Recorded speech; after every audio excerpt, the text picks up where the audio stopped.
So, we're a lot older now. We're out of touch for the most part when it comes to music, but we still enjoy music when it's exposed to us. Yep.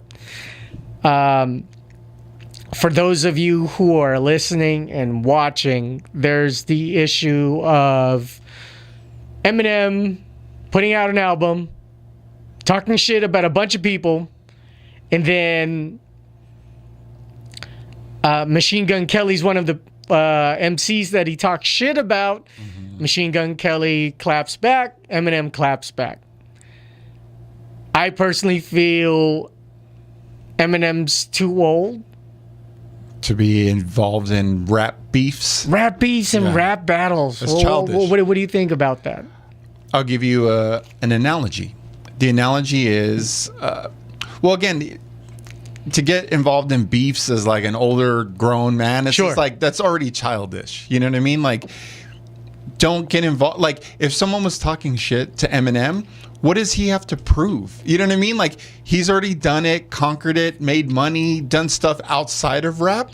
He could have just stayed silent and not got involved in it. If you get involved in a rap beef, it seems like you yourself also want the attention. Right. Because you have nothing to defend if you're Eminem. You know what I mean? Just let this dude talk shit. Like, that's all good. It's not going to change what I've done, what I've accomplished, where I'm at. Like, I would let it slide if I was Eminem. Yeah, because let's go through the Eminem accolades.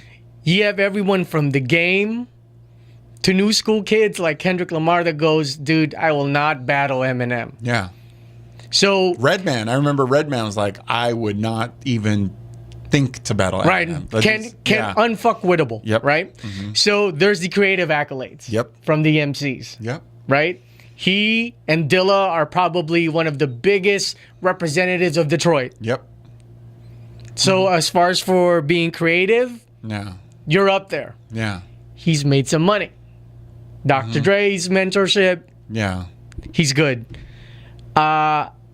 So you and I are in agreement, like, dude, you're too old. Well, I'll take it a step further. Okay. He started off as a battle rapper. That's how he came up, was crushing motherfuckers on the mic. That's right. Right? But then he transcended that, and he got known for his storytelling abilities. Like the one song, Stan, right? Now it's like, okay, this guy can't just battle.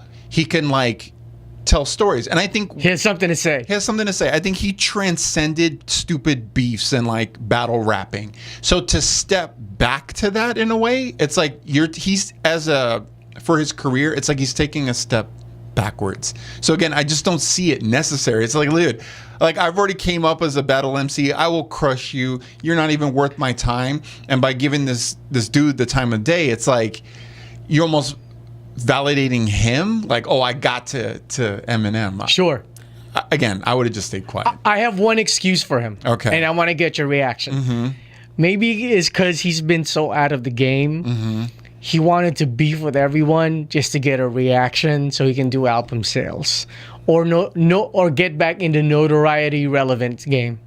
Maybe. Like, I wouldn't be surprised. And he can do it. Again, he can do it. But still unacceptable because of his status in hip-hop, It just seems like pointless. Like, that's a step back, in his career, in my opinion, But again, it's publicity at the end of the day, and no publicity is bad, So, but I just think he didn't need to do it. I just suspect because Machine Gun Kelly is coming out with an album pretty soon, so I almost suspect like it's also marketing. Publicity stunt. Yeah, man.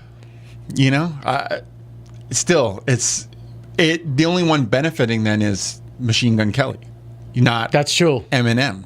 And so unless Eminem has some kind of financial interest in his career, it's a bad move for Eminem. It's a great move for the other dude. So when we were filming yesterday, I was talking about this in front of Studio D. So the first point I wanted to bring up is I thought Fonte has the best transition out of hip hop because now he's working in this soulful talk about life shit, right? Yeah. But not everyone can sing. But before you answer anything, I want you to react to me saying like he has the best transition.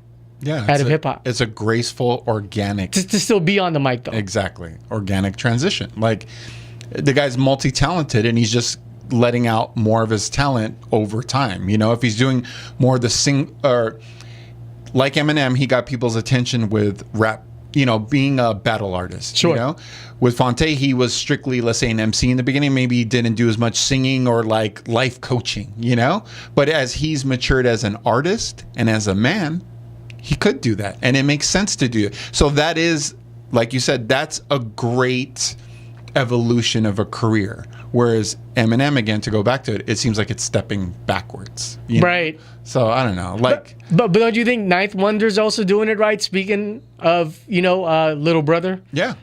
I mean, he's been doing it right for a long time. You know he's a what I DJ mean? now. Yeah. And then they were even, I think Little Brother was hosting like 25 and older clubs at one point because they were like, you wouldn't even understand what we're doing unless you were in your mid-20s and beyond. So they literally hosted 25 and older clubs because they were already back then on some grown folk shit. You know what I mean? So it's like a different audience for hip hop. It's not just geared towards younger kids, but there's grown folks who still enjoy it, you know? Right. And we're catering to you guys too because we get it. Yeah, and also I feel like once you're in your 40s, it's hard to be lyrical. Because it feels like that is not your product life cycle stage anymore. Yeah. Right? Because when you're in your 40s, you should have handled shit. Yeah. If you're talking about the pain, fine. But it's not welcome to an audience for some reason. You know, it's okay if you're like a chef, if you're a cultural commentator, but to apply it musically, I just feel like maybe I'm being super controversial, but it's what I feel. Maybe with rock, maybe with jazz, especially jazz, you can apply the pain when you're older. But with rap, I just feel like it doesn't fit. Yeah. Again, which is why Eminem, like, I think you were saying yesterday, like, you're well off. You've made money. You could chill the rest of your life. What are you complaining about exactly? Right. Now, when you were in a trailer park, I get it. You had a reason to be mad at the world and to just make it happen for yourself. And that's awesome, you know? But to now sort of have quote unquote made it. And again, who am I to talk? I'm not in his shoes. I don't know his life completely. But I think people don't want to hear the rich complain about their woes. You know what I mean? It's just like, dude, you could literally chill on an island for the rest of your life and you're good. What are you complaining about? It's like a bit much, you know? Yeah, and one thing I also feel is when you come back from a long layoff, it should be purely in an artistic endeavor, not in a sales-centric endeavor, right? Or like Busta Rhymes, right? Okay. When he was kind of like laying low for a while, but then he pops up on that Chris Brown song a couple of years back. Sure. And he killed it. And everyone was like, damn, like, it's almost like Busta's like, don't forget about me. Like, I'm still bringing new ideas to the genre. Like, I'm still an artist. I'm still evolving. You might not hear from me as much, but don't get it twisted. I'm still badass. And I think everybody was like, oh, damn. You know what I mean? So if you're going to come out of the woodworks, don't come out crying. You know what I mean? Come out like creatively. And show people that you're still evolving. And that'll get people's attention quicker than a rap beef. Yeah, because I feel like it's the difference between showing that you still have swagger than, hey, I still have swagger. Yeah. You don't have to say it. You just have to embody it. Right, you know? and be just it. Be it. That's it. You know? So to close, not that there's like a finite date or we should give a date, but with rapping, is it fair to say if you're in your 40s, you got to be corporate now? Like Hove, like with Jay-Z, when he raps, it's almost like appearance rap. Yeah, exactly. Right? Well, I think for a lot of these guys, if they were smart, music, even though it's their first love, it's also a stepping stone. It should open the doors to other things for you where you're not. Now, if you do participate in the musical conversation, it's not even because you have to just because you want to, because you can. To be in the sea. To be in the sea. But music. the truth is, you don't need it because you've made money, in Jay-Z's case, opening freaking stadiums, you know what I mean? Or business ventures, or I don't know, you own a line of luxury yachts, you know? Sure. So you're participating in hip hop more just for fun, you know, and because you can, and because you're still dope and you still love it, but not, you know, I don't know, not because it was forced again, and right, and that's what it feels like. It was just you're even thinking this is probably a publicity stunt, and I think a lot of people feel that way. Like for me in radio, once I hit my 50s, I think it's matriculation time to programming. Guide. Yes. Guide. Yeah. The talented. Yep. The ones who need it and who want to listen. Yeah. But in terms of rap, I feel like, I don't know, 40s seems to be a good mark to like, yo, man, maybe even in your 30s, you start transitioning already. Yeah. Into like producing more, guest appearing. I'll give you another example, actually, and this is heartbreaking for me and my girl.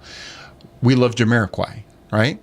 Jamiroquai has had some injuries, you know, but he's still doing shows, right? We had looked up one of his latest, you know, performances, and it was fucking horrible, dude. And we love Jamiroquai, dude, you know? And to see him on stage was almost embarrassing, you know? And it's just like, damn, could you have done something else? Like, you're kind of shitting on your legacy at this point. You know, it would be better for you to just duck out because you left on top. You know what I mean? Right. So to come back in now and like, you're dancing on stage is bad. Like, what the fuck are you wearing? Like, it looks like you're not even trying. Like, that's hard. That's hard to see. You know what I mean? Michael Jackson, Justin Timberlake performing. Like Exactly. Michael Jackson just looked like he was decrepit almost. Exactly. So just at some point, just move on, dude. Like you had your moment, you know, and let other people now have their moments and have your moment in something else. But it doesn't have to be music. Like, don't be greedy now. Yeah, so there is an aesthetic behind it too, is what you're saying too. It's not only a timeline. Yeah. Because like if the physicality of your performance, it's like if Beyonce at 65. Yeah, she's not going to be dropping it with low. sagging titties. Yeah, exactly. It's going to be rough to see, you know? Madonna trying to look sexy on stage at this point. A little tough, you know what I mean? With her sinewy CrossFit biceps. So, doesn't look good. It's not a good look. Just leave on top. Just walk out a legend, you know what I mean? And do something else. Short answer. Agree or disagree?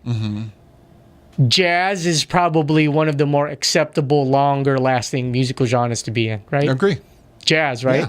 Yeah. Cool. Signing off. Peace.